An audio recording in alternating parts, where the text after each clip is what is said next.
The 2020 U.S. Census was a fiasco from the start.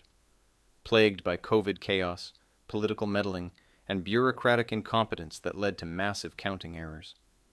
The official post-enumeration survey from the Census Bureau revealed that 14 states had statistically significant miscounts, skewing population totals used for apportioning House seats and Electoral college votes.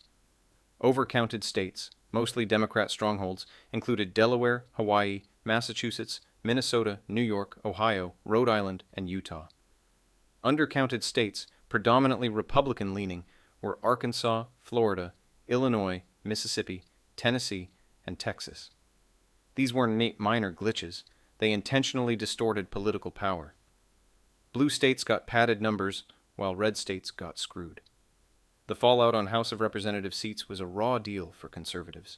Instead, overcounts in places like New York and Minnesota helped them cling to or gain representation they didn't deserve, while undercounts in Texas and Florida robbed them of theirs. This wasn't random. The errors disproportionately favored Democrat-controlled states, inflating their clout in Congress and the Electoral College for the entire decade. It's a stark example of how flawed data rigs the system. Fast forward to the border disaster. Since 2021, under the Biden administration, over 12 million illegal immigrants have poured in under lax immigration enforcement, many staying put in sanctuary cities and states. The census counts every warm body, citizen or not, legal or illegal, for apportionment. By 2030, this influx will turbocharge population spikes in high immigration states like California, New York, Illinois, and Texas. But the net effect tilts power toward Democrats because blue states and large cities within red states hoard more of them through sanctuary policies. Estimates from the Center for Immigration Studies show that including illegals could hand California 3 extra House seats, New York 1 or 2, and Illinois 1, while stripping them from red states like Ohio, Alabama, and West Virginia. This highlights how sanctuary policies in blue states disproportionately inflate their populations by attracting and retaining unauthorized immigrants, effectively shifting representation away from non-sanctuary areas that don't incentivize or protect illegal settlement. That's not conspiracy theory, it's math. These non-citizens don't vote legally, but their presence warps representation, diluting citizen votes in low immigration states and amplifying power in magnets like California.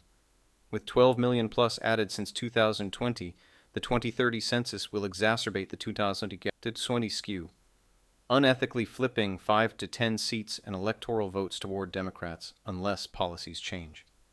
This all boils down to ground zero in Minnesota, where the corruption is on full display. Already overcounted by 3.8% in 2020, likely inflated by urban immigrant clusters in Minneapolis. The state is now a cesspool of political rot tied directly to federal fund fraud and defiance of immigration laws.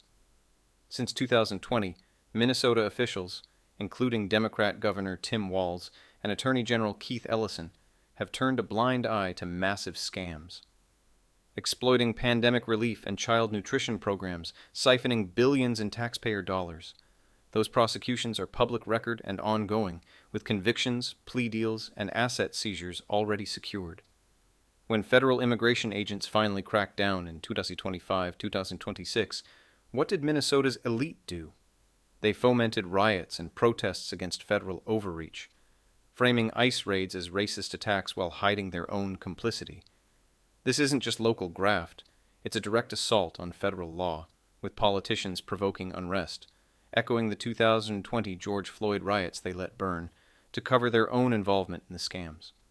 Sanctuary policies draw more illegals, inflating future census counts, securing extra House seats, and perpetuating the cycle of fraud and power grabs. It's a brutal chain. Flawed 2020 counts rewarded blue states like Minnesota, unchecked immigration pads the numbers for 2030, and corrupt officials riot against accountability. The endgame? A rigged system where citizens foot the bill for diluted votes, endless corruption, and loss of trust in our political system.